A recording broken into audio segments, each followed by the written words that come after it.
Good afternoon, book brewers. Welcome to our February edition on one day before Valentine's Day. Not that it makes any difference for us.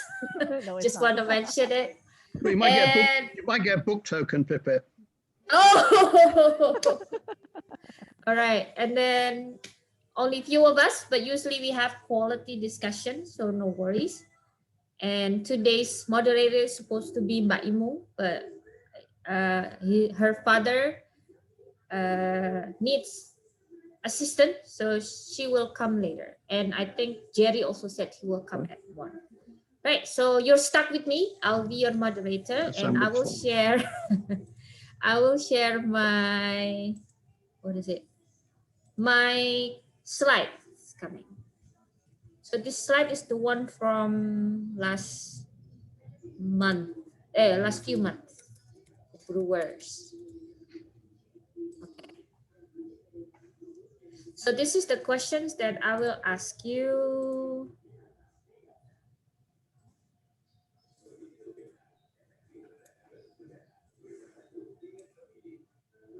Okay, so tell us about the book you want to discuss. What's the best key lessons from it? Is there anything you don't like about the book? Right, so there must be, I don't know, in my opinion, there's no perfect book. And then what's your rating out of 5 stars? I know some of you don't want to give rating, but I'm just curious if you could. And any questions from the audience, from each other? And what do you want to read next? Okay, so this is the guide question guide. I will post it in the chat box.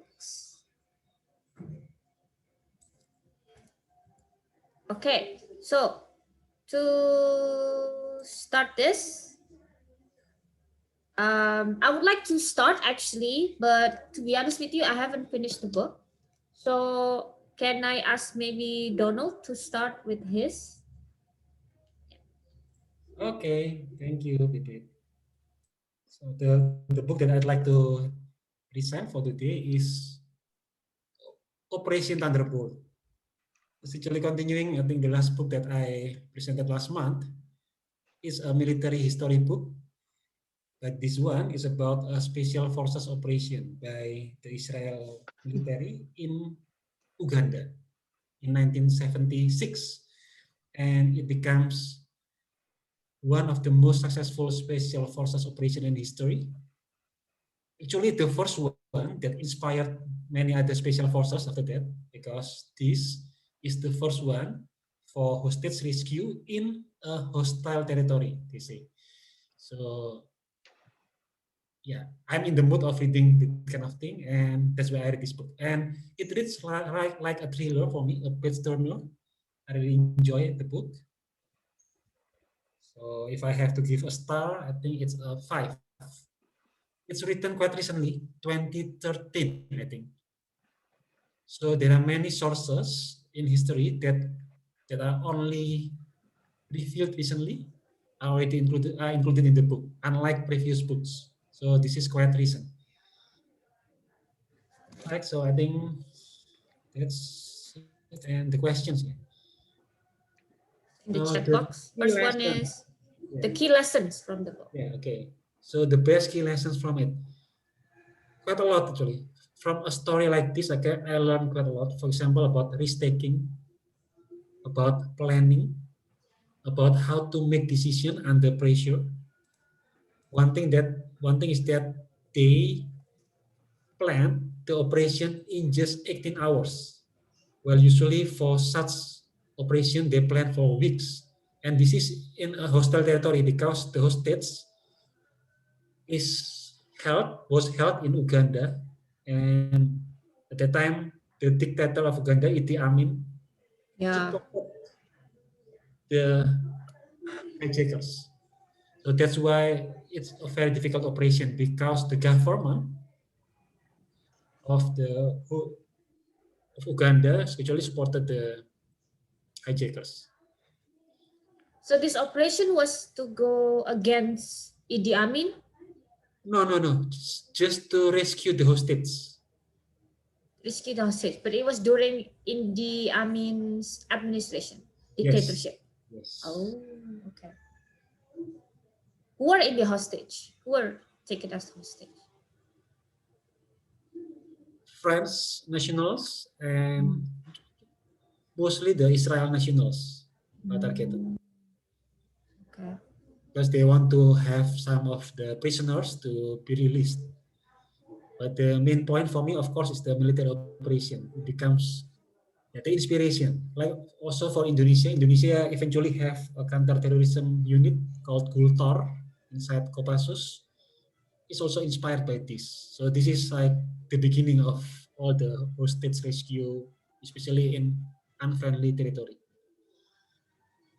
Right. So they decided not to negotiate. They decided to just do the operation. In the beginning, they almost negotiated because there was no military option. They could not come up because it's like 5,000 kilometers away from from the base, and they had to go through hostile territory. So no option in the first few days, and fortunately, in the last days, like the last 3 days, they had an option that they executed. So they had to prepare everything in like 18 hours. Anything that you don't like about the book? No, it's a bad turner for me, like a thriller, like a novel actually, a thriller, but real story with a lot of lessons. What's your rating out of 5 stars? Well, I'll give it a 5. Okay, so any questions? Or maybe I don't will. know who wrote it.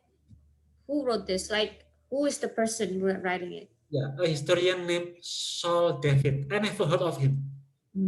So why I read this book, actually I just happened to remember about the operation because the operation was unique. They pretended to be Ugandan soldiers and writing in a Mercedes to pretend to be Idi Amin or a commander of Ugandan forces. So very tricky. And I remember this operation and I tried to find a good book on it and I found this book. Usually the writer of military operations, usually done by US, is Mark Bowden. If you yeah. Mark Bowden is the famous writer. So that's why when I heard you read a book by Saul David, I'm like, who is this? Okay. This is not American operation. Oh, who Actually, was the the US country? tried to do something similar a few years after that. In Iran, there was a hostage situation but failed. Delta Force tried to rescue the hostage but failed at that time.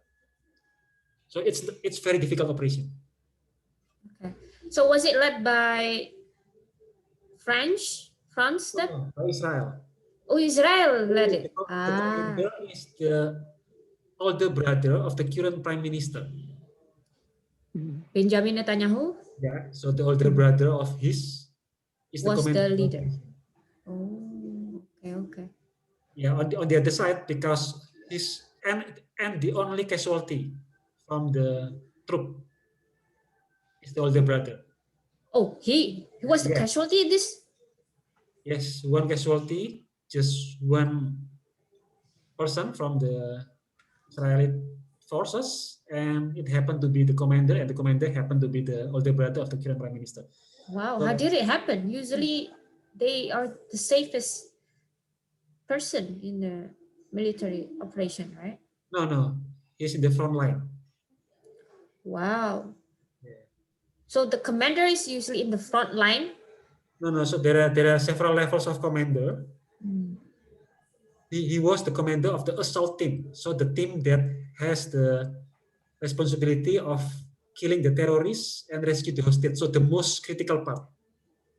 And then above him, there was a field commander that also secured the airfield, the control towers, and above there is another commander higher on a plane above. So never land, only on a plane but circling above. So there are 3 levels of commander on the on place. Yeah. But he's the most critical one because Donald, have you watched Dunkirk or Do you I watched fancy Dunkirk. Yeah, do you fancy war movies? Does it feel like you're watching the movies while you're reading the book? yes. Okay, so But this one Which is okay. one? different. This one is different from the book that I presented last month. Last month I presented this kind of war about Korean War. Mhm. This book is different because this is one operation. The operation itself, from the first shooting until the terrorists are killed, is only in 1 minute. So different scale. So, but how does the author explain the war and the operation in what am I supposed to say, in a harsh way? Like you can really picture everything clearly because Like grim. the most frightening thing when you read some to war or suffering, then sometimes emotionally drained while you're, does it feel like that to you? Yes, yes. Because it's from different sides, not just the military, but also from the government and from the hostages themselves. So from different point of views. Mm, So for example, okay. the hostages one day they open duty free selling shopping. So someone from the airport sell things to them, and the hostages were very happy. They can buy like chocolate, something like that, and it was only once a week. So I think, wow, we are very lucky today. I can go out, go to Indomaret or something and buy chocolate. They Okay. were very happy because they had just one chance in a week to buy such things. So, and also one sad thing is that there is one hostage that was cared for in hospital because he was sick. And actually, the Minister of Health of Uganda thought that, well, she already recovered, but the minister thought that it's better for her to be in the hospital because it's more comfortable, right? But what happened is that because she was in the hospital, she missed the rescue operation. Wow. Did she make it though? So the British government, knowing about her, sent not ambassador but lower to try to free her, but couldn't. They tried to get back at night, but the detector already got her, so killed. Wow. An elderly lady, very sad. Dragged down Mm. from her bed, something like that, very graphic. Actually, there's a lesson from that, yeah. Um, I think if they somehow get the complete information, then they will not leave. They would not leave immediately. They know somebody was unaccounted for. Oh, no, no. They already count and recount, Mm. but she was in a hospital, not in the airport. Yeah, but why not take her out from the hospital?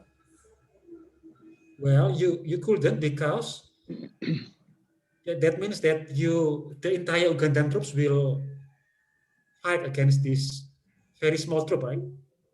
Oh, okay. The assault team is only 34 people, and then another 50 or so for securing. So they have to be fast, just this one point, and then they get it, and then out. How long was this operation from beginning till the end? Yeah, for evacuating from the first landing, they have 4 planes. The first one is the assault team. From the first landing until the hostages are flown out, 50 minutes. 50 minutes. 50. 50. Wow, So all that's those fast. hostages has to be moved to the plane and count and recount, make sure nobody left, that kind of thing. So That's the swift. sorry, That's fast. That's swift. Swift. yes, yes, yes.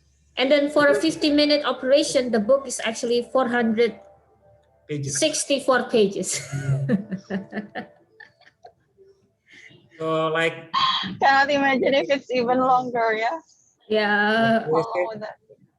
almost like Recently, a Korean War book. Because because The because preparation took Adela more than mentioned that 50 the minutes. preparation and then the emotional side which involved in the book, so I guess that makes it even longer. Yeah. But Yeah, anyway, Donald, I'm kind of curious. Is there mention in the book about the preparation itself, like the planning? Because Oh yes, of course. yeah, what is it about the interesting part that we can all like learn from it? Don't go to Uganda under Idi Amin. That's for sure. For sure. Yeah. How's the So, planning that we can, learn from it? yeah. So one thing I learned is that you need to come up with many options, no matter how crazy it is. So actually, the defense minister asked the planning staff to come up with options, no matter how crazy it is, because there is no obvious option. It's difficult. 5,000 kilometers away, they didn't even know whether the Idi Amin government support or not, because it fact, right? I mean, they cannot be sure, so they have to prepare for everything. And the first 3 or 4 options were rejected. So they had different options, like including thousands of troops. They had planned to use paratroopers with thousands of troops. They had planned to, like Pipit said, to conquer the Kampala, the capital itself, with thousands of troops. But all these options were rejected. And nearing the deadline, they had this option. And that's why, because it's late, they had only like 18 hours to get into the detail and execute the option. They almost negotiated actually. So the prime minister almost negotiated and agreed to release the prisoners there. Mhm. Yeah, prisoners as asked by the hijackers. So they almost negotiated, but in the last minutes they had a good option for military operation. And It's actually, funny, you know what, Donald? Sometimes the negotiation, like whatever money they ask, probably will cost less than the actual operation. well, they didn't ask for money. They asked for Okay. their fellow Oh, to be fighters released, yeah? to be released Oh. from Okay. prison. Okay. If it's money, probably they would do that because the Oh, of military course. operation cost a lot. Yeah. And this So one So, is by the way, I counted just now. So, 50-minute operation, almost 500 pages of book. So that means 10 pages for every minute. the operation itself is only 1 chapter. Oh. Yeah. Oh, wow. Okay. Oh, okay. So they move out at 1 a.m. in the morning. I mean, those stages. Mhm. And then Idi Amin started moving tanks into the airport at 3 a.m. Oh. Mm. But in the beginning, all the generals actually were hiding Idi Amin's general because they were afraid. They didn't know what's going on. So Idi Amin could not reach his own generals because all the generals tried to move away from the airport. So it's quite funny. Yeah. Can Yeah, so imagine. So is the 50 minutes is part of the plan, or I mean, like, it's like a fast ambushment, so the government won't be recognize it and have no reaction to it. Is it part of the plan, the 50 minutes part? Don't know. yes. They Okay. wanted to be fast, and actually they also destroyed the fighter planes of Uganda Air Force, so could not be pursued. Right?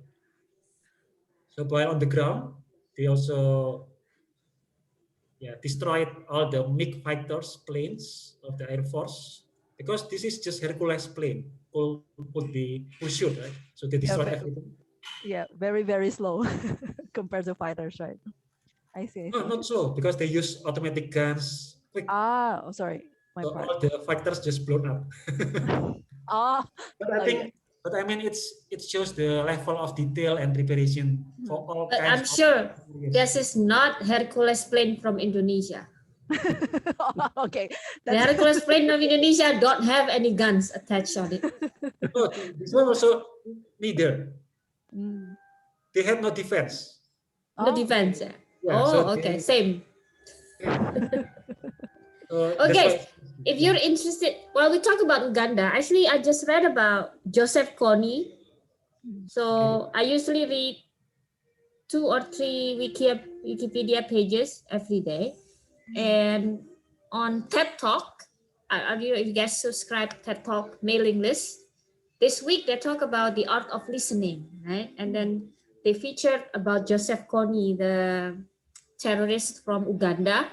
Mhm. But this was after Idi Amin's era, right? And then they said he actually could be conquered through listening, uh, negotiation. I think you should check that out if you want, from TED Talk website.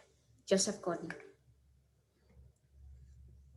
Okay, so what do you want to read next? Right.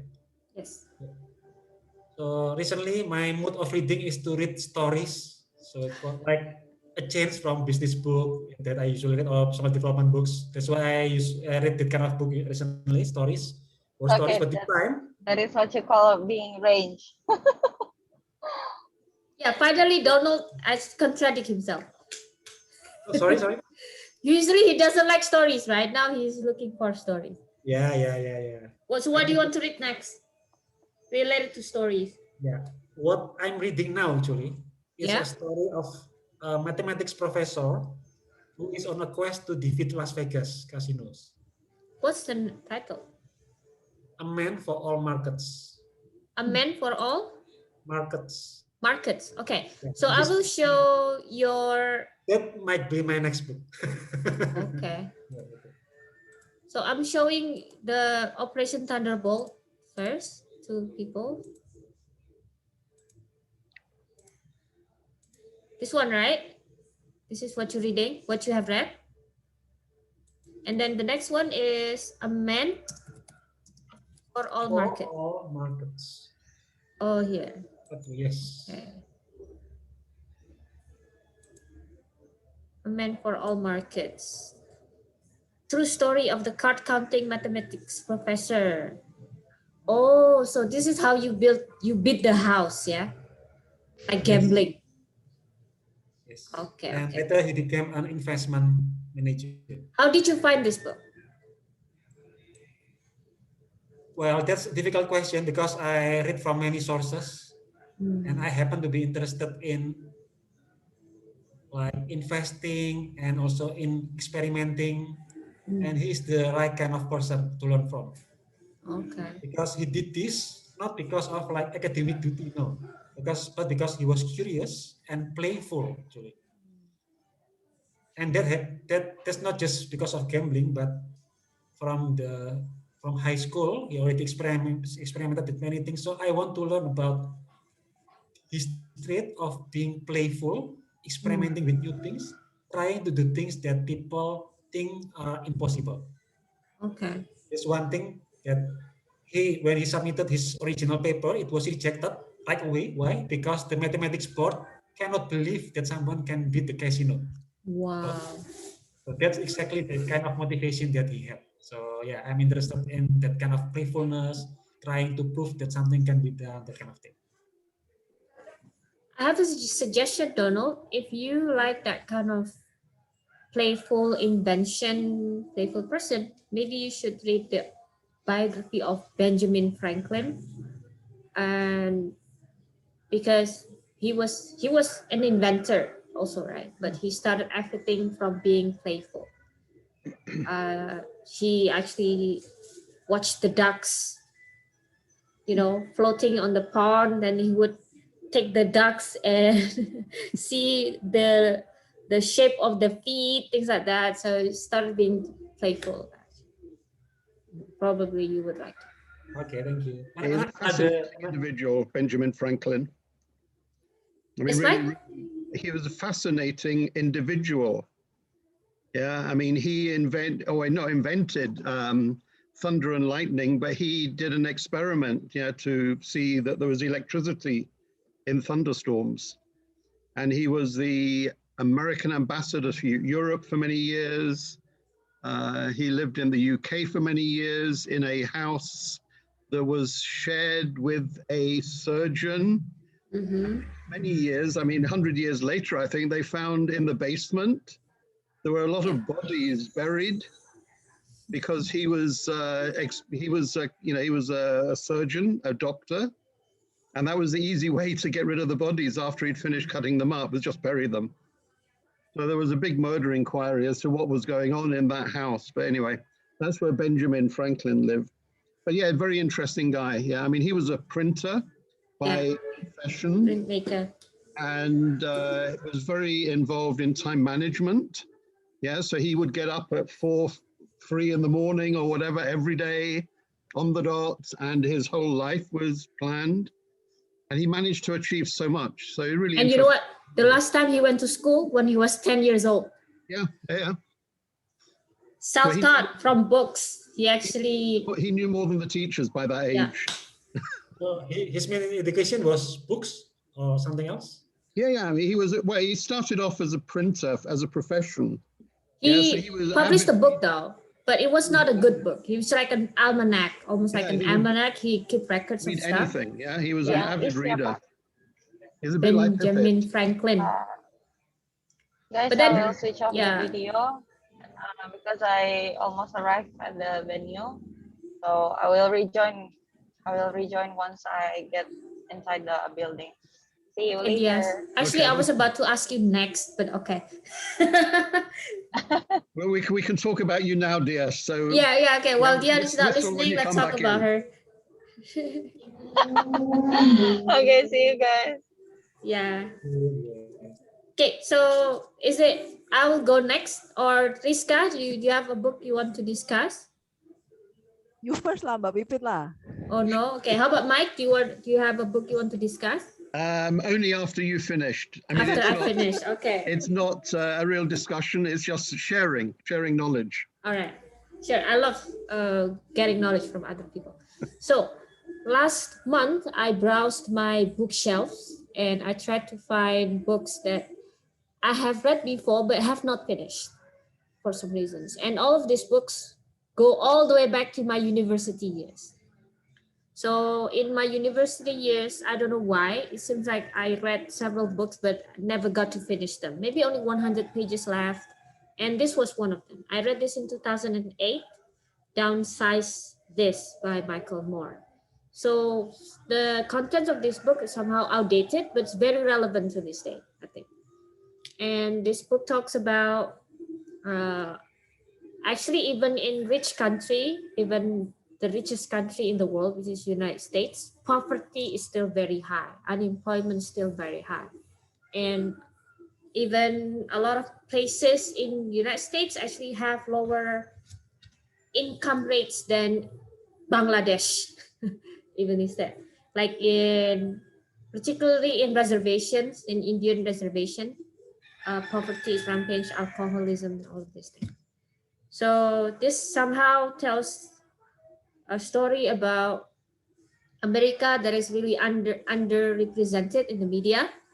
So homeless people, and then political frauds, a lot of electoral frauds also happen, and criminals, but a lot of challenging the common notion about what criminal is. For example, when people think about criminals, they always think about somebody snatching your bag when you're on the street or robbing a house, things like that, right? And then he's also talk about racism. Sometimes we picture a black man, muscular body as criminal, but he started to give profile of the real criminals. So, for example, they give corporate crooks, they say. So they have several corporate crooks here, people who the CEOs of companies that actually steal money from the government, he claimed, stealing money from the government. And in return, after they got the money from the government, they actually cut down jobs. So they lay off thousands of workers when their profit is actually record high, something like that. So it somehow tells me the frustration of being an everyday citizen, somehow not only found in my own country, but also even in, we think as probably the richest country in the world, which is United States. So that is probably the thing I can get from it. Another lesson that I get from it is democracy is actually an ongoing process. There's no perfect democracy. even in places such as Germany or UK and America. There's no country that have achieved perfect democracy, according to Michael Moore, right? He has searched high and low, and it's something that needs to be guarded consistently.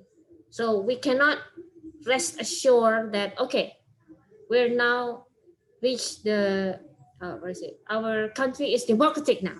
And then you just let it be. Or what is it called? Just enjoy the process or not supervising it, right? Not be aware of what happened. So we cannot do that. So it's a constant process, that one. And then what I really find interesting from this book is that he was a big supporter of Hillary Clinton in 2008. He actually wrote a chapter here, My Forbidden Love for Hillary. My forbidden love for Hillary, right? My forbidden love for Hillary. But in 2011, few years after this, Michael Moore changed his mind. He actually promised himself that I will never vote for Hillary Clinton, because that time Hillary voted yes for Iraq invasion of Iraq that time. So it was totally disappointed him, and he was very disappointed to Hillary Clinton. But a lot of one chapter for the book talk about how he wanted Hillary to be the next president, and talks about how Republican and Democrat somehow they look similar actually in their what they believe in. There's no exactly Republican 100% and 100% Democrat, something like that. So most politicians take the middle road, right? And then I don't know. He said I disagree with this. He said that is wrong, because if they take the middle road, they actually confuse the electoral. Like, we choose you to carry on with our agenda, we carry on with our purpose. So you somehow take the middle ground, and why did we elect you in the first place? For example, he talked about Bill Clinton, right? Bill Clinton, yes, he legalized abortion after that time during Bush senior era, abortion was prohibited, right?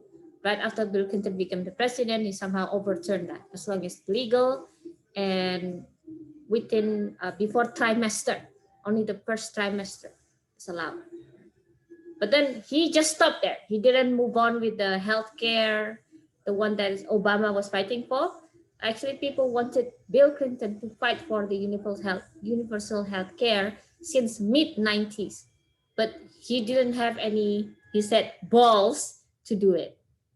So he took the middle ground, and that was the reason he ended up not as a popular president in the end. So I think this book is very, what is it? It's very extreme in terms of freedom of speech, because one of the point is about when people do the, the Black Lives Matter, right? Black Lives Matter happened this year, last year, but actually happens all throughout 90s as well, particularly during the commemoration of Rodney King incident. Every year they celebrated by burning South Central of Los Angeles, he said. And then he said, people, don't do that. You know what you should burn? Beverly Hills. He actually told people to burn Beverly Hills. And I'm like, what? And he even gave the map how to get there, like which houses to burn, which ones belong to the politicians, which one belong to the crooked CEOs. So this book is testing the limit of freedom of speech, in my opinion.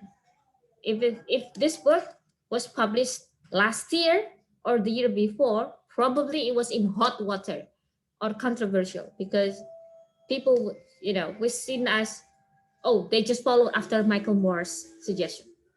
So this book is pretty extreme on that. So the lessons that I got from it is somehow the problems that happen in third world countries, like in Indonesia, can also be found even in rich countries, like poverty, unemployment, corruption, electoral frauds. Yeah, at least in 90s until before 2010 in these books so we share the same frustrations to the government. The second lesson is about democracy needs to be guarded all the time. And the third one is about, I don't know, freedom of speech probably should have limit after reading this book. So that is the lesson. So the next is about, is there anything you don't like about the book? I don't like about this book in terms of the testing the limit of the freedom of speech, right? Because he also talks about killing the CEOs of a lot of corporations. So it's really graphic, right? Well, so we should, for example, he said we should kill the board members of the NRA, National Rifles Association. We should run 5 seconds head start, and after that the gang will shoot at them. So it's like, wow, this is really extreme. So that kind of language is what I don't like. But I think Michael Moore is somehow famous for that. He was a comedian almost. What's your rating out of 5 stars? I would actually rate this at 4 because the points are interesting, but the way he talk about it, I don't really like it. So it's 4. And then the rating is 4. Is there any questions from the audience about this book? Downsize means when we fire a lot of people. So we downsize the company, downsize the factory. Repeat. Yes, Mbak Imum. Ever been sued for what he wrote? Oh, Michael Moore? Actually, I haven't checked, but he was hailed a hero because he made documentaries about people who are really underrepresented, like people who lost their jobs because of downsizing, people who don't have health insurance in the United States. The documentary is called Sicko. It's very famous. And about the people losing their jobs, it's called Roger and Me, about the collapse of General Motors. His hometown was in Michigan, in Flint, Michigan. So I think although he was kind of extreme in his writing, but the results of his works is very, what is it called? It's good because it's lifting up the issue that people rarely talk about. What I really like also, he was actually very poor. So he couldn't buy tickets to see the movie, any movie he liked, right? But he managed to make a movie which became a bestseller documentary, Roger and Me. So I think that is the inspiring part about this. He said for someone who couldn't even afford buying movie ticket, he actually managed to make a movie.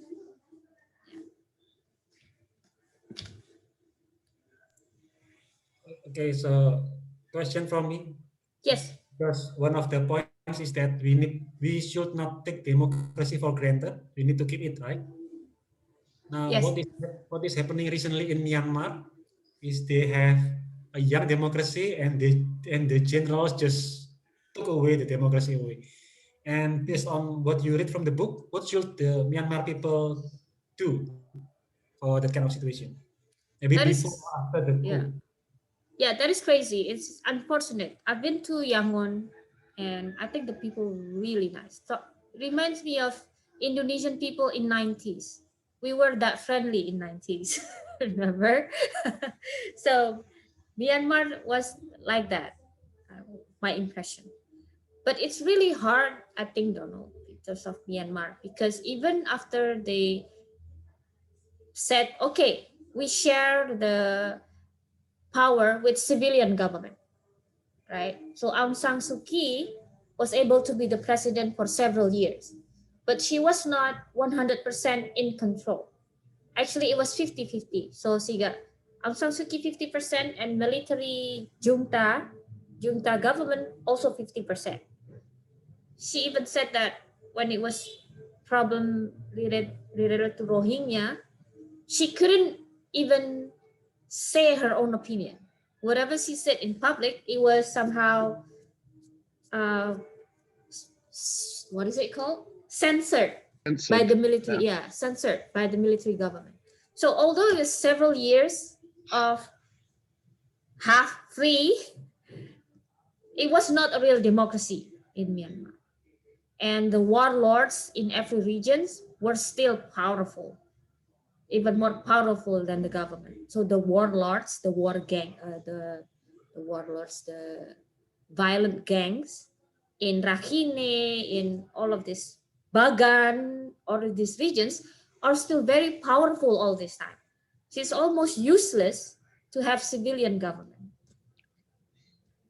So I think Myanmar had it coming. They were not fully democratic. And do you know the one viral yesterday? There was a woman getting shot by a sniper while protesting in Yangon. Myanmar? There was a protest, right? Days of protest in Yangon, but one woman was shot by the sniper, and it went viral because she died on the spot and then caught on camera. I think it was on purpose, making people afraid. So, yeah, I wish there's something we could do, but I don't know. What do you It's think? really a very good warning about what's happening in America at the moment. Yeah, I mean, America is not in the clear. Yeah, I mean, you still have 75 million people who are loony, who are crazy.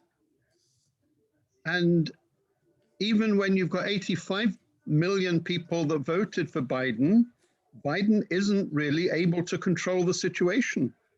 I mean, you look at the impeachment at the moment of Trump that's happening today, I mean, he will get away with it because the politicians, 140 Republicans, who you would think, have taken an oath to support the Constitution, to support the democracy, are only looking after themselves. They're all in it for what's in it for me. Yeah, there is, and that is the sad thing, about democracies in all of the Western countries. There is maybe not obvious corruption, but there is huge corruption. Yeah, there is a huge underclass and overclass, who control everything. And this is sad. I mean, we as citizens, we as voters, we're given the impression that we have a say in what goes on. And as we have seen, Trump for 6 months was campaigning that when he lost, he already knew he was going to lose, that he would use violence and trickery and threats to stay in power. And it's very, very, very lucky, I think, that America survived so far. It may not survive much longer, but at the moment it is surviving as a democratic country. But it would have been so easy for America to have gone totalitarian. Yeah. And that I find frightening, I mean, really scary, because I couldn't care less what the Americans themselves. The assets around the world is enormous. And the Myanmar thing, is just one small country. Yeah, I mean, Myanmar's not big, is not really that important on the world scene. But you've got so many other countries. And I mean, you take China, which is, probably the most powerful country. It gives them license to do bad things in Hong Kong and in the rest of China. Because they can look at, they get away with it. Uyghur. Yeah, the Uyghurs. Yeah. And even Russia, I mean, Putin is pointing already at America, saying, look, democracy does not work. Follow my oligarchy system in Russia. Yeah. So it really, it distorts the power. And the population thinks it has a democracy when in reality, it is very fragile and you've got to really watch it. And when you have the craziness that's going on in America at the moment, I find, you know, I mean, it's really worrying. I mean, it's really scary. When you have 75 million people, you know, 45% of the whole population have been drinking the Kool-Aid. I mean, they're on, you know, they're high. Yeah, I mean, they're not logical. However, Mike, I'd like to point out that actually still related to this book, Downsized. Yeah, well, he's still very, you know, vocal at the moment. Yeah, and he's Yeah, against Trump. listen to Michael Moore's podcasts. Yeah. I mean, he's still very active. Yeah, I mean, nothing has changed. And Mhm. in a way, you know, I mean, since, you know, that book was written, what, 12 years ago or whenever, Mhm. yeah, he really hasn't changed much. Mm. Yeah, he's always been extremely outspoken. Mm. Yeah, very rude. Yeah, very controversial. And in a way, you know, that's good. And I think, Pippa, you mentioned, you know, he's elevated the problem that it is now being discussed. However, my feeling is that because of his character, a lot of people will not listen to him because they see him as an extremist. Yeah. So a lot of the conservative central, you know, sensible people, supposedly, yeah, think he's a crazy, you know, he's a left-wing terrorist. So you need balance, and that's not there at the moment in the US. It really is very fragile, yeah, very fragile, and how it will change. I mean, you know, I mean the result that will happen tonight, yeah, in the US, where Trump will probably not be not be found guilty because they need 2/3. Yeah, they won't get the 17 Republicans to vote with the Democrats.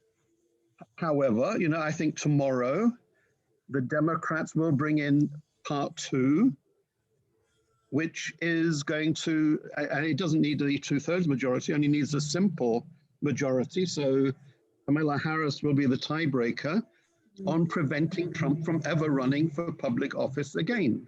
Yeah. And that's really what they Actually, need. people think probably he will still be able to win if he runs again. There's a valid concern though. Yeah. I think The issue of immigration is actually it's really important in a lot of people's heart. not immigration directly. The biggest problem in America is the whites are becoming a minority in the next 10 to 15 years. Yeah, and that's the problem. They are petrified that they're going to be in the situation that the blacks are in now.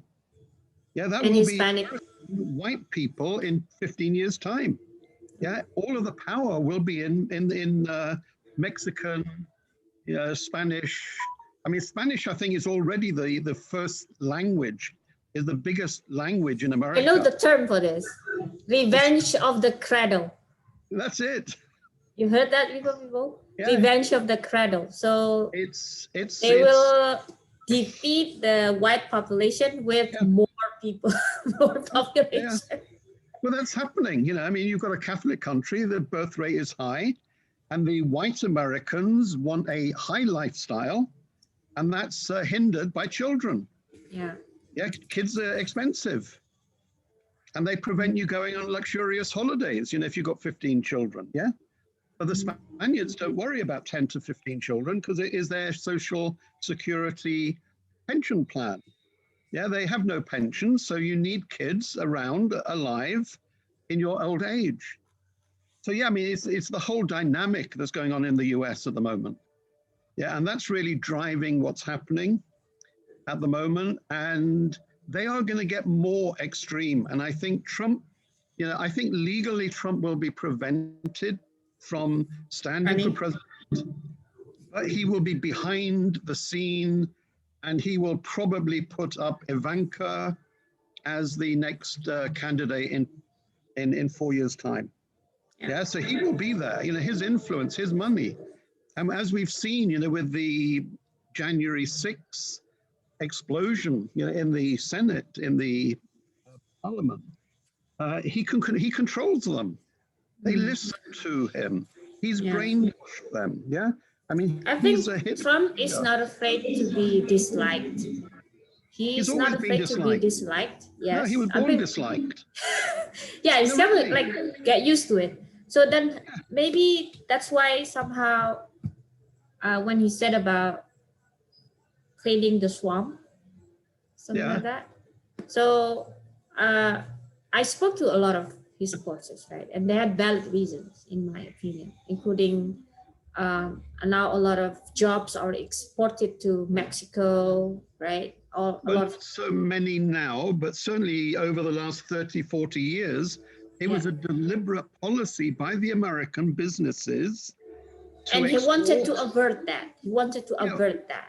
Well, That's yeah, but they why- did it. They did it deliberately. China didn't steal the jobs from America. Mm, The Americans pushed the jobs to China because they could make more money. mm, Yeah, and now it's backfired because the jobs are now in China. yeah. And the Americans are looking around thinking, why is everything got stamp made in Moving out. China on it? Yeah, Yeah. so it's now become a political thing. But in economic terms, yeah, China was obviously a developing country, wanted work. Yeah, so they took the opportunities, and China again, is a out of control government. I mean, it's a communist government that is very whatever, autocratic, well, not bureaucratic, it's the wrong word, not strong enough. But yeah, I mean that's the situation we're in. Yeah. If I Yeah, could that's go why back to democracy, though, like what Donald asked earlier, it's very fragile in terms of also the process can be used to pave way to aristocratic government. For example, in Egypt, after the Yeah, ousting of Hosni Mubarak, they Yeah. hold an election. They held an election. Mm. Do you know who won the election? Muslim Brotherhood, yeah. right?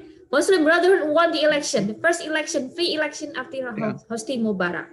But after Muslim Brotherhood was in power, suddenly they changed a lot of the laws, became very conservative. So people somehow got choked up. And then they, of course, they kind of changed their mind. Okay, we don't want this. But they still claim it was a legit election, so they didn't want to budge. But then because of that, there was military coup, right? The other coup in Egypt when military kicked out the Muslim Brotherhood. A real risk. This is a risk in Indonesia, FBI. 85% of the population are Muslim. Yes, but If then you have a Muslim vote Brotherhood here, was the quite Muslims will win. yeah. But then Muslim Brotherhood And if the doesn't fundamentalists in control, yeah. they will control. However, Muslim Brotherhood And that Party, would be a democracy. yeah, Muslim Brotherhood Party did not represent the majority of what is it called? Non-conservative Muslim in population. Egypt. Yeah, that time that Yeah, okay. they were shocked that time when they won and then suddenly overturned a lot of laws. The second example, it was in Ukraine. So the election in Ukraine about 10 years ago, the winner was a communist party. So the communist party actually won in a legit election. And that was like, so what do we do now? They actually won in a legit democratic process. But should we let them in power? And then they let them in power for only a few years. After that, the president was somehow ousted. So Russia helped him and Ukraine lost one of the area there, right? Not Crimea. The next one. The next one after Crimea.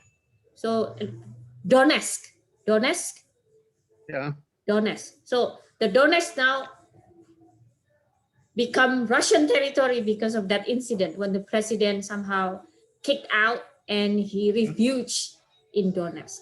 So democracy obviously is not perfect because they also can be the way for an authoritarian government to be in power. That's why it's very an interesting concept. And that's one of the problems currently in Europe, is the right wing are becoming very strong again. You know, the Hitler brigade in Germany, very strong.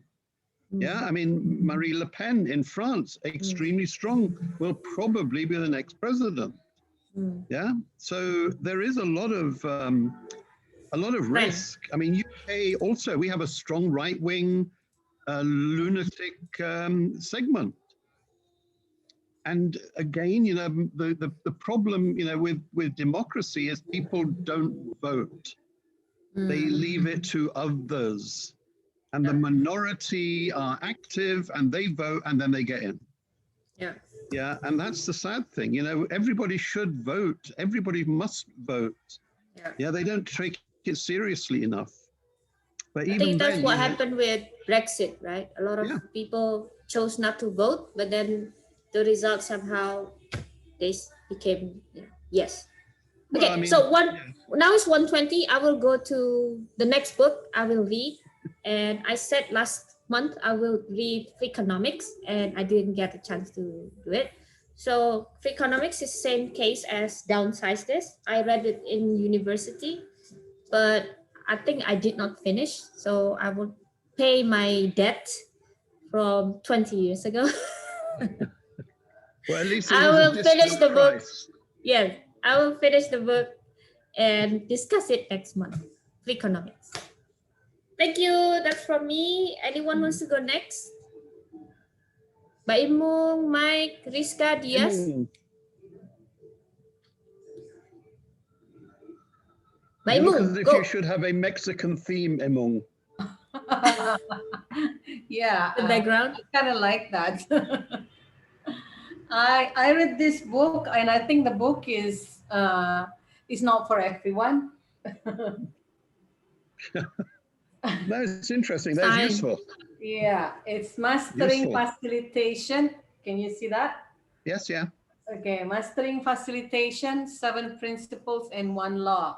The author is Victor Chandrawira, and he's actually Indonesian with, I don't know, maybe more than 20 years of experience facilitating many events.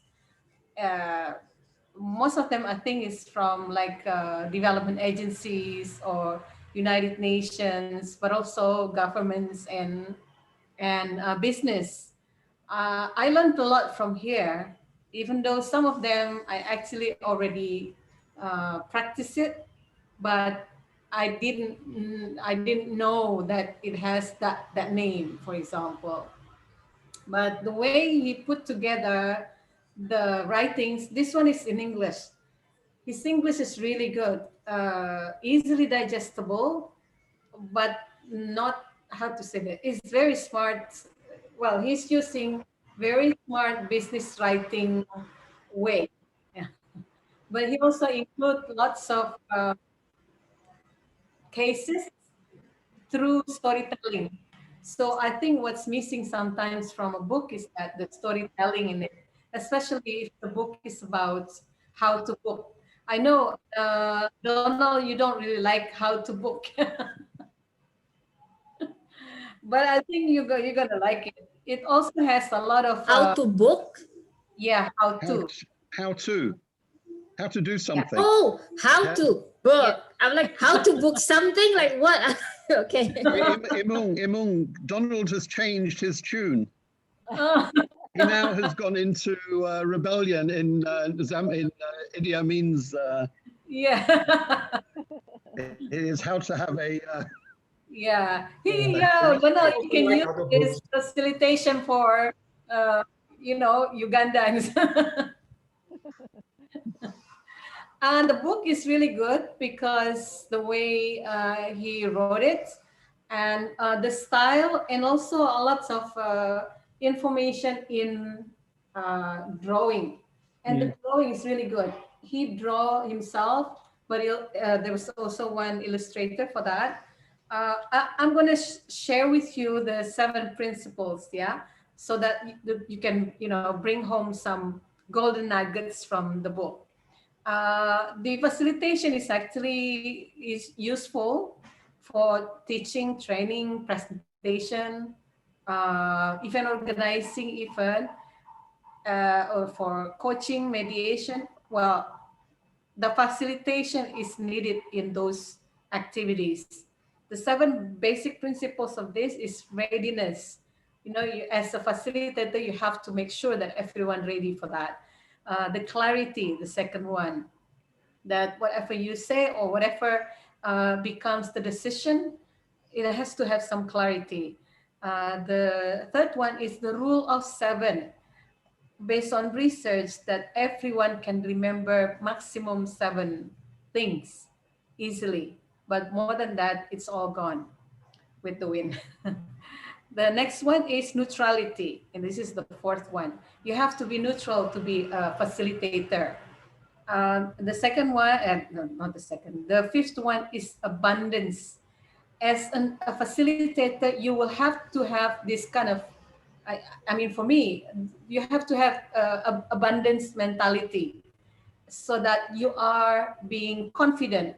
Even if somebody, come and protest you or criticize you as facilitator, you will have to have that abundance. And with that abundance, you can also easily give to other people. Knowledge, as a facilitator, you have to have some knowledge. And the growth, I think in this case, I take it as a growth mindset. Because if you, as a facilitator, don't have the growth mindset, it won't be easy for you to take people to the growth phase in their process. So to facilitate ideation, problem solving, or decision making, I think this will be very useful. And there are a lot of other things that are being discussed here.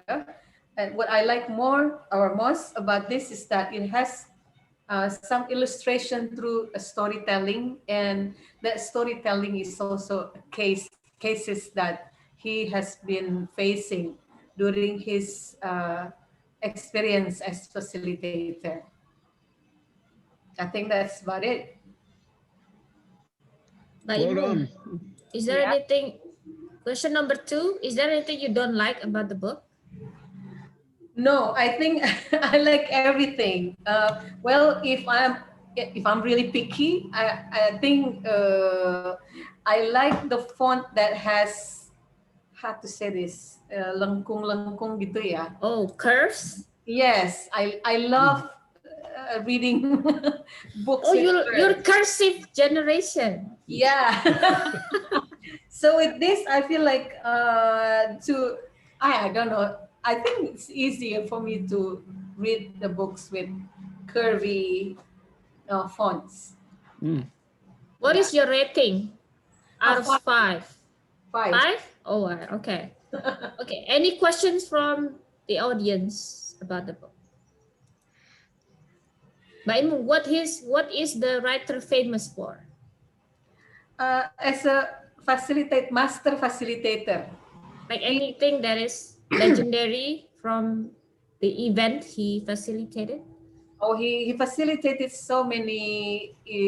Well, this one is more like business meeting facilitation. Yeah. So I think the good thing about the way he speak of his experience here is he didn't really put the names there, because somehow as a facilitator you will also have this ethical, well, not issue, but unwritten ethics that you don't share, like the names or something. Mm. But I have witnessed his facilitation style, and he's really good. He also has many tools that is really interesting for people to use. Okay. Any other questions, people? Facilitating. I'm not sure. Like, is Is it like facilitating a negotiation? And well, to negotiate is using negotiator, right? Mm. But if there are two, I think in this case, if you're an ombudsman or like people in the middle, you can facilitate two parties in a negotiation. But your job is not to negotiate, but Mediator. facilitate the process. Okay. Yeah. Is it same as mediator then? Mediator, mediator. Not in this case, no. Oh, okay. Mediator itu ada satu lagi, but a mediator will need some facilitating skill as well. Karena di sini kan they have to also learn about people's body language, the way people talk, and how to be diplomatic to certain people, and how to be disciplined and tough to others, something like that. Okay, thank you. One more question from the audience. No, sounds interesting book. Yes, Mike, it is. How did you find out about this book? Well, I know the guy before I know the book. Yes, and I think it's because we are in this group called Trainers Forum. So from there we had some few Zoom together. I also like hosting one of his events, like his. Wait, you're facilitating the writer of Mastering Facilitator? Hosting, I would say. Hosting. Oh, I thought same as facilitating. Hosting is facilitating events. So. Okay. So what's the next book you want to read after this? Well, I haven't finished the book about the oxygen thing. Oh, okay. Go back, go back. Yeah. What was the title again? Sorry. The oxygen Advantage. Oxygen advantage. advantage. Oxygen advantage. Oh, okay, okay. You know what? I remember you talk about body language book that time. Yes. Yeah. And now it's oxygen advantage, yeah? Yeah.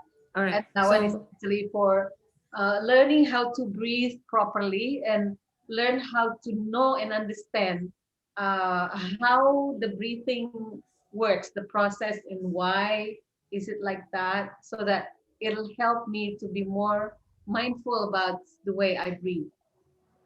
Are we expecting you to, can we expect you to review it next month during our meeting? I would love to not only review, but also practice it together. Oh, okay. And you will be the moderator again because today is supposed to be. Yeah, I let me share you one experience. All right. Hopefully this will be helpful for all of us here. One morning, about 6 a.m., I got a phone call from my mom. He was screaming in panic. He only said, he's bleeding badly. What to do? And so I just ran using my bike to my parents' home. And there I saw my father stood up, blood all over his face, his body. And, I didn't know what to do. But he was like a stoic statue. He didn't say anything. And apparently the bloods come from his head. He fell down somewhere. He got 10 stitches. I went to see a doctor, a hospital, but the hospital said, no, we cannot do that. Go to a different one because we cannot manage that. Yeah. So that was like a week ago. So that's why I'm now taking care of my parents. They now live with me because I'm watching them, especially him, with that kind of things. Some of the directions is no longer there. I hope temporarily, because he doesn't even know where he is or where to go. He couldn't even find a toilet. Is it Alzheimer or is it different? No, Or I think it's temporary? from the head, the injury. One thing that all of you can learn is that not to be panicked. when things happen, because that panic can actually, make a big difference. If you do that, you can, you can save life, or you can actually uh, fasten the life to go.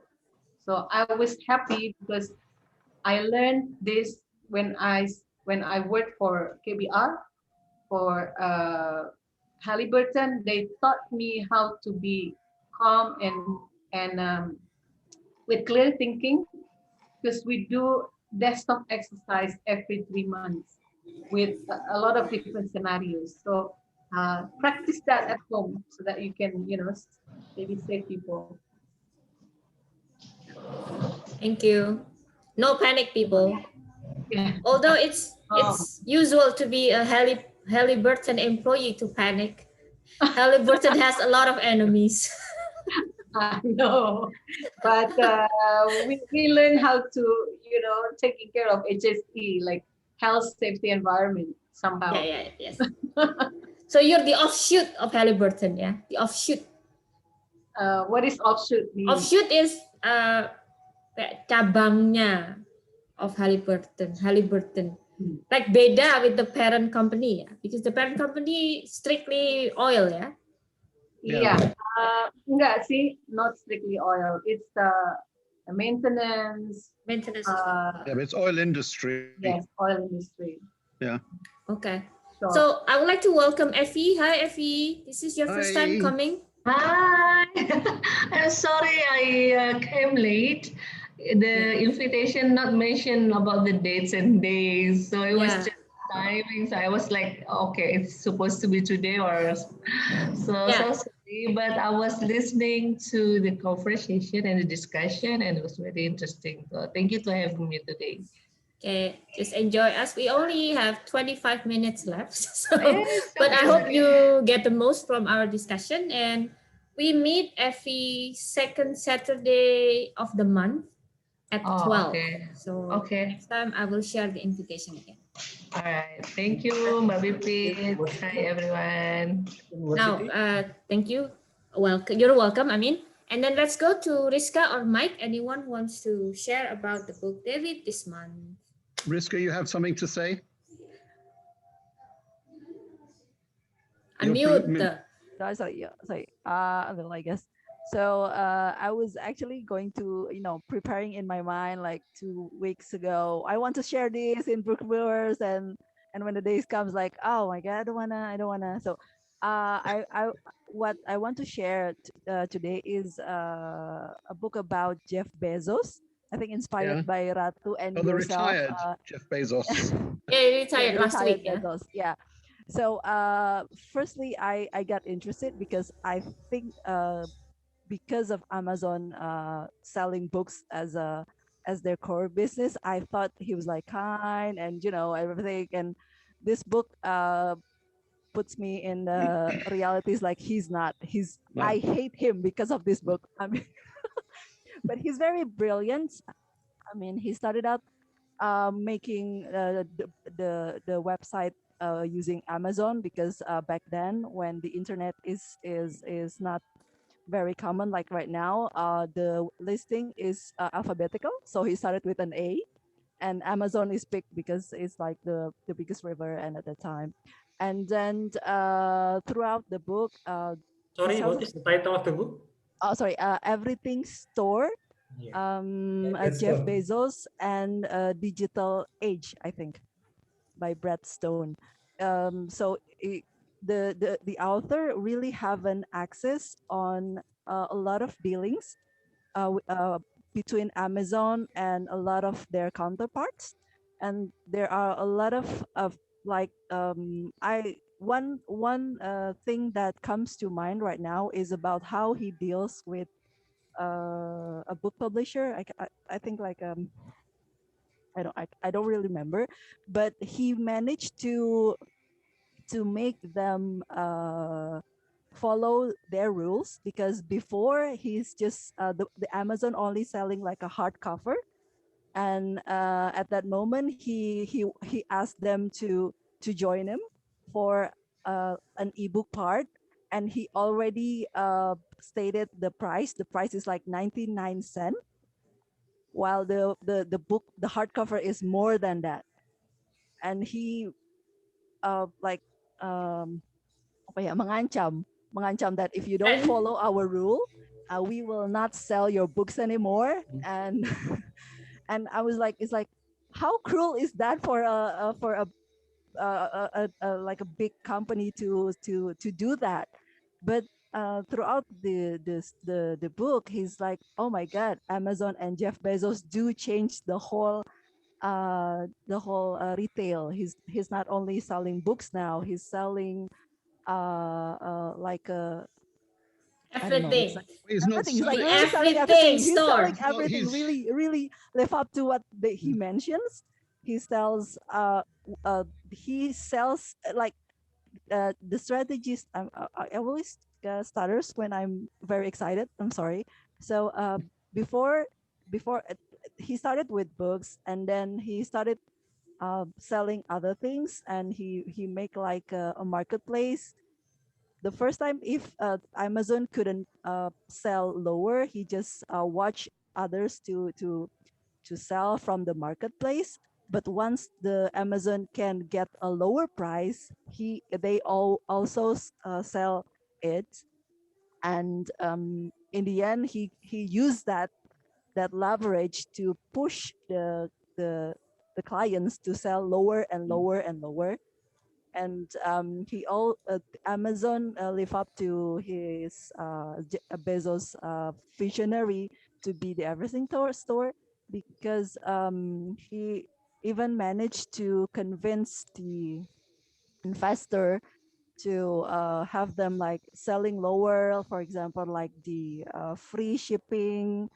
And then which actually hurts them, actually. But by giving it as a leverage, others are so I think it's for me, it's one book that is devastating. I mean, I don't know that the business can be that cruel. Someone can be that cruel. And at the same time, I admire his like stubbornness to being customer oriented. He always mentioned that on his contract, and all what he do with the business itself. He wants to sell as low as possible. He doesn't want to call himself a retailer, but he actually is. He's like, and what else? Yeah. I think if I can rate this book, I can say it's a 5, simply because the book give me a very detailed strategies that I can actually learn from it. And sometimes we can learn from somebody that we hate. So yeah. so yeah. And what I don't like about this book, I don't think nothing that I don't like, except that the book makes me hate Bezos more. And and so when I read Bezos as the second richest guy in the world, I would say, yeah, I know how you do it. Mm. Not The to next, mention the wife, yeah. yes, that's the latest things that I hate about him. I was like, oh my God, the wife, the first staff of Amazon is now you're divorcing her, and choose like a more Yeah, but then prettier she one. got a lot of money from the divorce. Don't worry, people. But only 25%. I mean, like, oh my What, God. 25% of Amazon is Yeah, but it's very crazy. low. The 300 lowest You one. almost you can buy a country, a small country. Yes, So still we need more, yeah, Bariska. You can buy Mauritius with 25% of And it's Amazon. all about and they'll throw fairness. Malta in for It should free. be 50% then. Yeah. Yeah, Don't- exactly. Don't Yeah. kasihan to her. Don't kasihan to her. Kasihan to us. Yeah. Bukan kasihan, dia benci apa? I think it's because the unfairness that he Yeah, put, I mean, you know. yeah, I think what I think, yeah, I mean, she was named the richest divorcee, I think. Yeah. But yeah, the unfairness of what he did and how he's dealing. So yeah, I found that being, if it makes me questioning, is like, if I want to, if do I want to be in a business where I could have everything, and you know, not not being fair to others, I guess. I don't know. I don't know. Do you So consider reading about the other side, the one that somehow complements Jeff Bezos to balance the view? maybe I'm considering, and I, or is it like, is it really true? Because at the back of the author, he mentioned the thank you Bezos for ability to interview a lot of his inner circle, and really having the honest opinion about him. We'll see. We'll see. I don't know. Maybe. I'll next book. Yeah, I like I said before, Rating, rating. rating 5. Rating 5. Rating 5. So yeah, like I mentioned, I enjoyed reading biographies. So I think I'll continue with that. I'll continue with that. I don't know which one. I At the end, he also mentioned a few books that inspired him. Oh my god, that's why I love and hate him at the same time. I will check if some of the books I can share in Brewers in next month. So yeah, that's for me. Thank you. Do you take questions from the audience? Yeah. And just a Okay. comment, Sure. really. I spent 10 years in up to the year 2000 working for Uh-huh. UPS. Uh-huh. And there were 450,000 of us in UPS. It was a manager-owned company, so there were 27,000 of us owned Uh-huh. UPS at that time. And Mhm. Bezos came along with Amazon, and basically, I mean, they were are, I think, more than 1 million employees. I mean, he Yes. just turned UPS and FedEx on its head, Yeah. and he is now not a retailer so much. I mean, he's selling, but Yes. maybe the selling is more of a loss leader. And where he's making his money is on the distribution, the network that he's developed. And that is, I mean, I just find it very, I personally, I find it very sad. UPS is, and I'm sure was, I mean, when I was there, definitely was, very ethical, in business, very ethical. Mhm. And maybe when Bezos came along, he used dirty tricks, is my guess. Yeah, so he took what UPS had spent 1,800 years developing, and Yeah. FedEx had spent 20, 30 years developing, Yeah. tinkered with it a little bit, and, Yeah. and made a fortune. Yeah. And is that fair? I don't know. Yeah, I Yeah. mean, everything's fair in love and war and business. Yes. So you can't complain, but I wouldn't like him as a friend. Yeah, I think he's more of a robot than a person. I don't think there is any humanity there, to be honest. I think it's purely finance driven, where Trump is power driven. I think they're two similar characters, probably. Yeah, where you have this laser thinking and everything is possible. Yeah. Yeah, I've only met one person, and this was when I was with Bechtel, who was a laser thinker, and he was employed at a very senior level as a laser thinker. He was on the up and up, very quick. He came from London, he was American, to Abu Dhabi to interview us. He came to interview Abu Dhabi to see whether we were good enough for him to come and work with us and to bring his family there. And I had the in a way the pleasure. No, it wasn't the pleasure. I had the good fortune to experience being with a guy like that for one day and watching his brain work. And it was scary, absolutely scary. Yeah, I mean, we went to. He said I need to. He had a daughter that was about 15.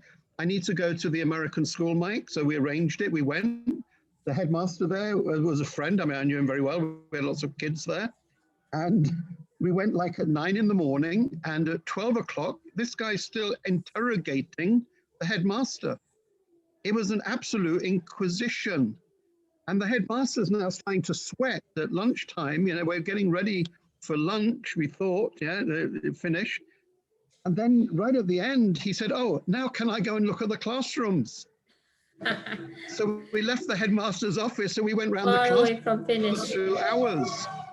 And it was just watching this guy interrogate and dissect every single thing that was going on. Yeah, and Maybe that's he why. enjoys it. Maybe he enjoys it. Yeah, I mean, that's his character. Yeah, and obviously that's why he was. I don't know how far he got in Bechtel, but he was obviously heading very high. But he was the sort of character. Again, he was a robot. Yeah, is not somebody I would want to spend free time with. But you could see this brain working. It didn't stop working for 5 or 6 hours at a time. Yeah. And that's why obviously the company was interested in employing him. But I would say, you know, somebody hopefully on his way up the hierarchy, yeah, pulled the rug from below on him. Yeah, that's my hope. Anyway, just as we have 5-10 minutes to go, let me just wave my book just to show that I've not been lazy. This one you've probably heard of. You Can can't you read it. I can't show see it in front of your face? Can't see it. Yeah, I can't. Oh, okay. It's someone. Yeah, it's Ayu Utami. Oh, Ayutami. Okay. Yeah, so this is 20 odd years old, 1998. I read it a long time ago. I'm just reading it again. We have a heritage book club, which meets, believe it or not, Tuesday next week at 1 o'clock. Wow. And I also have the Atomic Habits in the evening. But I need to finish. Yay. So Ayu, I've got to finish tomorrow. And then the other one that I've also got is the Sentini story. This is Giovanni's journey of life. Can't see my, put that in front of your body like this, then people can see. Oh, Centini. Oh, I read Centini already. Centini, right? In Bahasa, yeah? Yeah, yeah. Oh, So wow. the But it's translated to editor- English? Oh, the book's very famous, yeah. Yeah, letters And, from uh, Centini. Oh. Kirsty is a friend. She's a Heritage Society member. She was basically the editor of this version. This is the English translation. And it is just fascinating. I mean, you just read through here and you never stop. Yeah, I mean, this is a real coffee table book that you want to pluck into all of the time. So I'm not promising I'm going to read this within the next couple of weeks, maybe the next couple of years, but it's on my Years. So Ayu is today, if I get time, and Sentini after Tuesday, before Alright. we go back to Bookaholics choice. If you have read Yeah, about Ayu Utami's book, you want to share about it? Not really. I say I'm halfway through this time round. Okay. It's very feminist. Yeah, it's very, what can you say? It's very informative, yeah, about her thinking. I know Ayu as well. But yeah, I mean, it's very informative about the way she thinks about things. And yeah, I mean, she is a different person, a special person. Yeah, very strong views. And I'm not surprised she wrote this book. Yeah, so it's a good book. I would give it, I don't know, 5 as a introduction to Indonesian feminism. Yeah, for a bule. It's in English. And on Tuesday afternoon, we have the translator coming to talk to us, Pamela Allen. She's going to be joining us and giving us the insight into the translation of it, which is also fascinating, you know, because translating a book is obviously much more difficult than we can imagine. Yeah, you think you just get the dictionary out. Especially and you translate literature. it. Yeah, exactly. Yeah, trying to get the real meaning is so important. Anyway, that will keep me off the streets for the next few weeks, if not longer. Okay, not years. So thank you much. Next years. Thank you, The next Mike. years. All right, so before I go to Effie, let me check if Diaz is still with us because she's in an Sorry, offline just meeting. short comment. I'm still with you guys, but I'm in the middle of a crowd, so I don't think I can. I don't Okay. think I can discuss at the moment. Maybe I'll just go last. Yes, yes. Actually, if you go, you are the last person. So what shall I do now? So what's the book you read and what's the best lessons from it? Okay, I'll just find a good place to speak. Just give me a second. 1 second has passed. Okay, while waiting for Diaz. Okay, Rizka, I've been to Jeff Bezos' house. Oh, I'd like really? to comment on this. I No, don't know. just passing in front. Passing in front of his house. Donald. Yeah. Oh, Diaz is Hi. here. Okay, go Diaz. Okay, so the book that I'm going to discuss is Limitless by Jim Quick. Am I going? Hello, hello. Yes, Can you we hear can me? hear you. We hear Can you you. hear me? We hear Okay. you. The book is called Limitless, and it's written by Jim Quick, and he's a brain trainer, and he's very famous among those international celebrities like Will Smith, and Will Smith is Will Smith was the one who introduced him to and encouraged him to make the the YouTube discussion and the YouTube his own YouTube channel to discuss about how are we going to maximize our capability. So the key insights, the one that I share with you guys is I made it into Canva into Canva design, but the most important thing that I'd like to share with you is when he mentioned about 4 types of genius. So we often think of ourselves, I'm not that smart.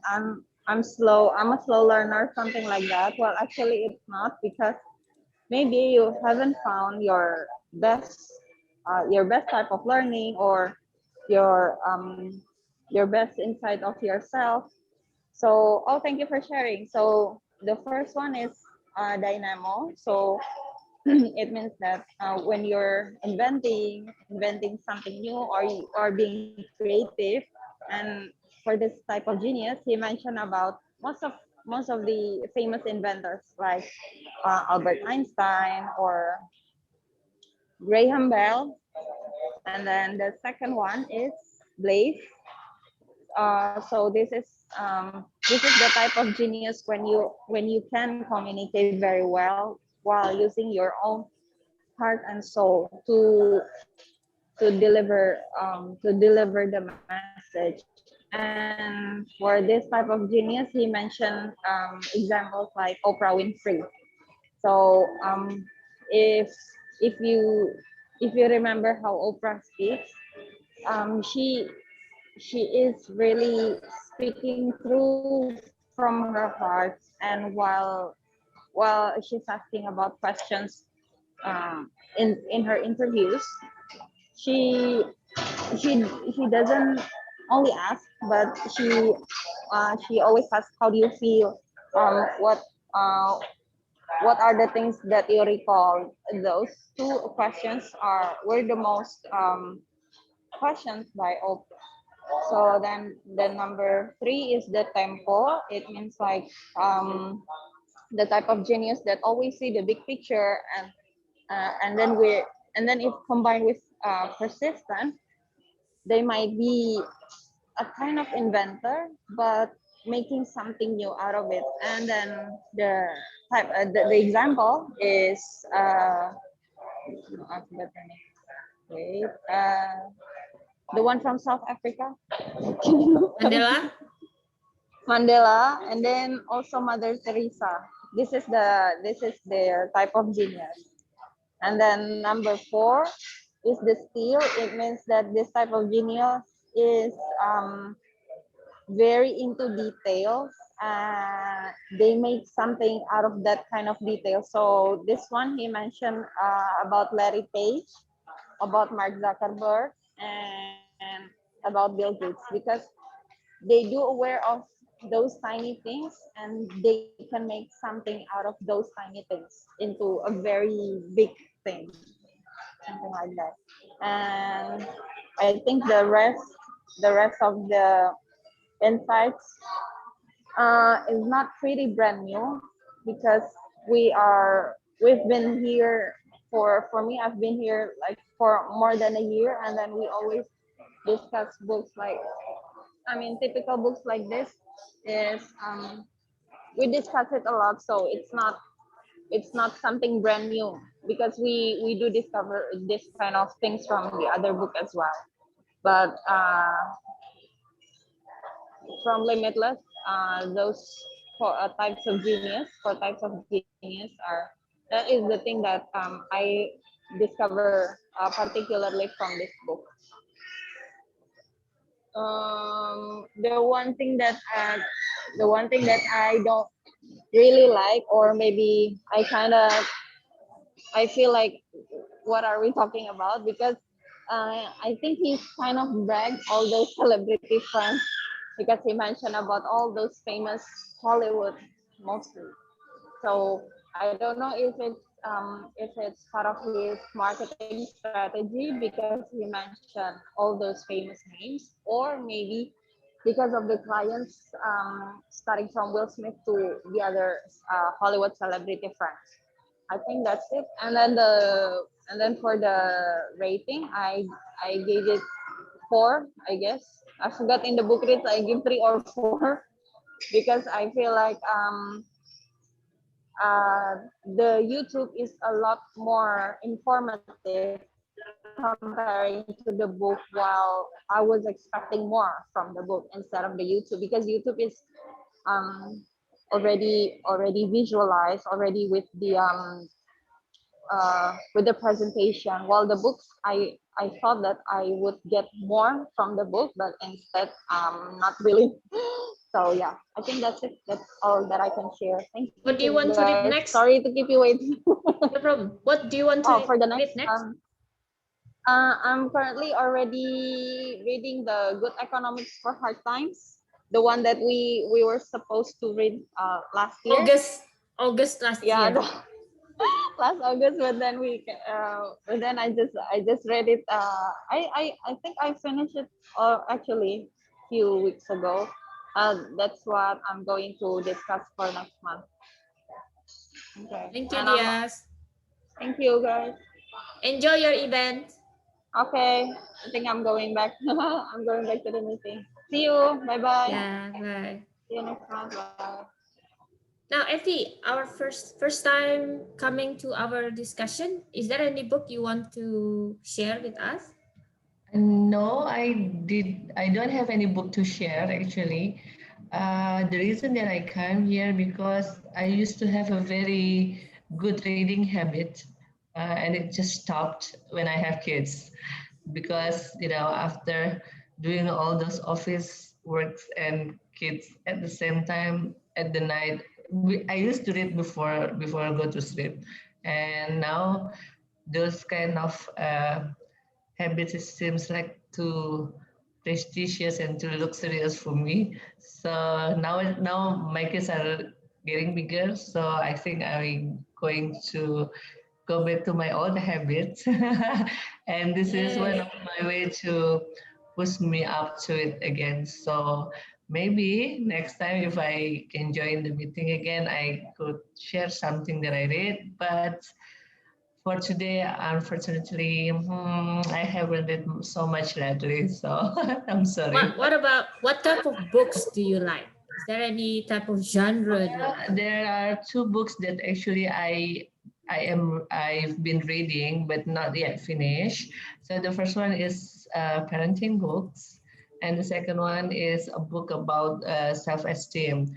This book actually a gift that I gave to my son, but he has never read it. So I decided I will read it myself.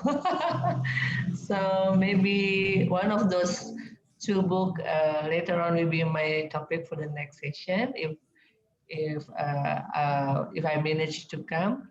So looking forward to join the club again. Thank you. Thank you. Now, Diaz, can you show your face one more time? We'll take photo. After that, we will end the meeting.